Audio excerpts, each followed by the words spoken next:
In 6th grade, we make an important distinction between a ratio and a rate.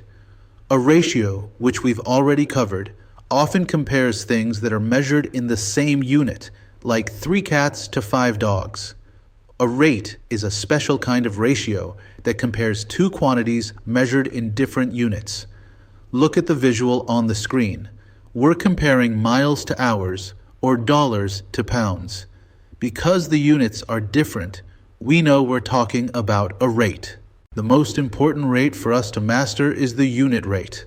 The unit rate is a rate that has been scaled down so that the second quantity, which is the denominator of the fraction, is always 1.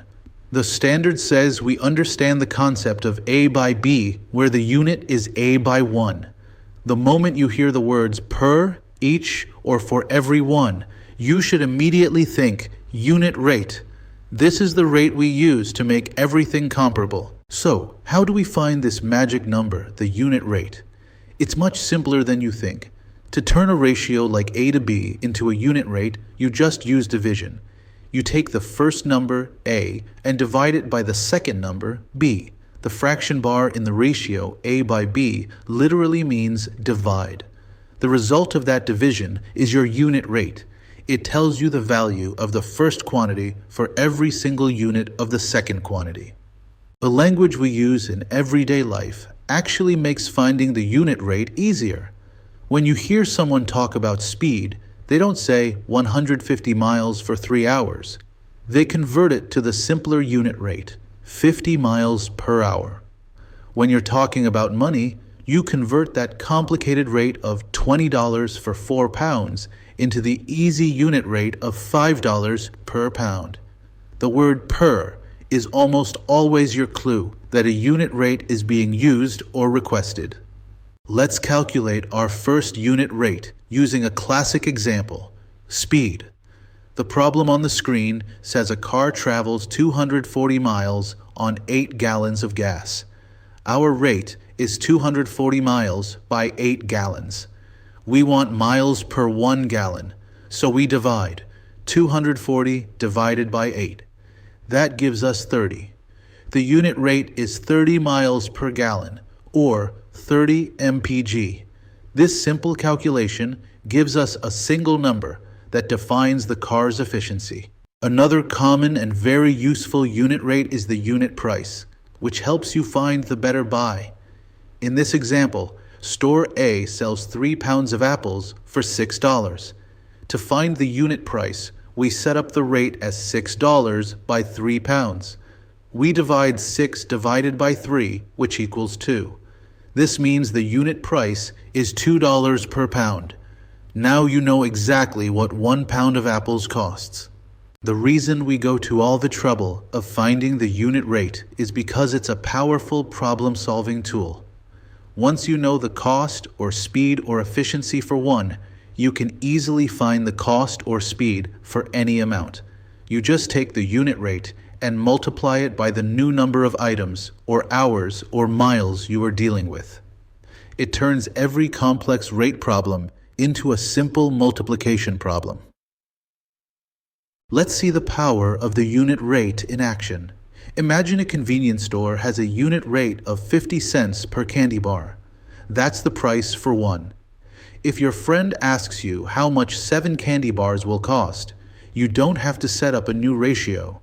You just multiply the unit rate, 50 cents, by the quantity, 7. The total cost is $3.50. The unit rate is the multiplier that helps you scale your problem up to any amount you need. Don't worry, not every unit rate is a nice whole number. Sometimes, when you divide, your answer will be a fraction or a decimal. The standard 6.RP.2 reminds us that a ratio A to B can be written as the fraction A by B, and that fraction is the unit rate. For example, if you have 3 cups of flour for 4 batches of cookies, the unit rate is a fractional amount, 3 by 4 of a cup for each batch. Let's find a fractional unit rate using the cake example on the screen.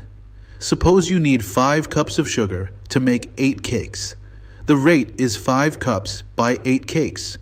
we perform the division 5 divided by 8. The result, 5 by 8, is our unit rate. We can state this as you need 5 by 8 cup of sugar per cake. This unit rate, even though it's a fraction, gives us the exact amount of sugar needed for every single cake. When setting up your rate, you have to be very careful about which quantity goes in the denominator, B, because that quantity is the one you are setting to 1. If a customer asks for the cost per hamburger, the hamburgers must go in the denominator. If you want to know the weight per cubic centimeter, the cubic centimeters must be the denominator. The unit you want to have the word per next to is always the divisor. Sometimes a problem will ask you to find two different unit rates for the same ratio. Look at the example. 100 students on 4 buses. Rate 1 is the logical one, students per bus. We calculate 100 by 4, which is 25 students per bus. But we can also find rate 2, buses per student. That's 4 by 100, which simplifies to 1 by 25, or 0.04 buses per student. They are both correct unit rates, but they answer different questions. We've seen how ratio tables help us organize equivalent ratios. When we include the unit rate in a ratio table, it becomes the most important column. The column that has 1 in the bottom row, or the quantity you want to compare to, is your unit rate. Once you have this column, you can multiply the unit rate by 2, 3, 4, and so on to quickly and accurately fill out the rest of the equivalent ratios in the table. Let's use a ratio table based on a unit rate. A runner covers 15 miles in 3 hours. First, we find the unit rate. 15 divided by 3 equals 5 miles per hour. That 5-to-1 relationship is the heart of our table. We place the unit rate, 5 miles for 1 hour, in the first column. Then, to find the miles for 2 hours, we multiply 5 by 2 to get 10. For 4 hours, we multiply 5 by 4 to get 20 miles. The unit rate acts as the key factor for the entire table. Finding the unit rate is often the only way to figure out the better buy at a store. When two products come in different sizes, you can't just compare the total prices. You must convert both prices to the unit price, meaning the cost per 1 ounce, 1 pound, or 1 item. The product that has the lower unit price is mathematically the better deal because you're paying less for the same amount of product. Let's use unit rates to find the better buy. Look at the soda deal on the screen. Store A offers 12 sodas for $8. We divide $8 divided by 12 to get a unit price of approximately 67 cents per soda. Store B offers 6 sodas for $4.50. Dividing $4.50 divided by 6 gives us 75 cents per soda. Comparing the two unit prices, 67 cents is less than 75 cents, making Store A the clear better buy. The unit rate removes all the confusion.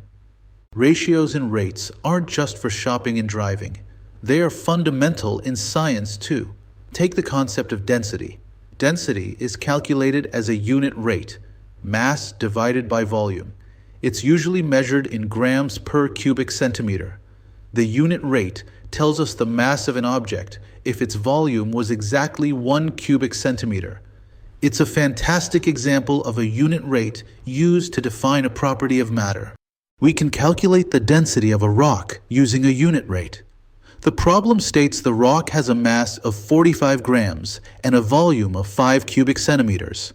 We set up the rate, 45 grams by 5 cubic centimeter. We divide 45 divided by 5, which equals 9. So the unit rate, or the density, is 9 grams per cubic centimeter. That single number, 9, summarizes the relationship between the rock's mass and its size. Let's quickly review the most important facts about unit rates. First, a unit rate is a special ratio where the second term is 1. Second, you find it by dividing the first term by the second term, A divided by B. Third, Listen for the language. Per or each are your best clues. And finally, unit rates are the most useful tool for comparing values, whether you are finding a better price or calculating speed. Here is your final challenge to make sure you've mastered the unit rate concept. A factory can produce 90 toys in 15 minutes. Question 1 asks for the unit rate, toys per minute. You divide 90 times 15 to get 6 toys per minute. Question 2 asks how many toys they can make in 40 minutes. Now that you know the unit rate, 6, you simply multiply 6 times 40 to get 240 toys. You used the unit rate.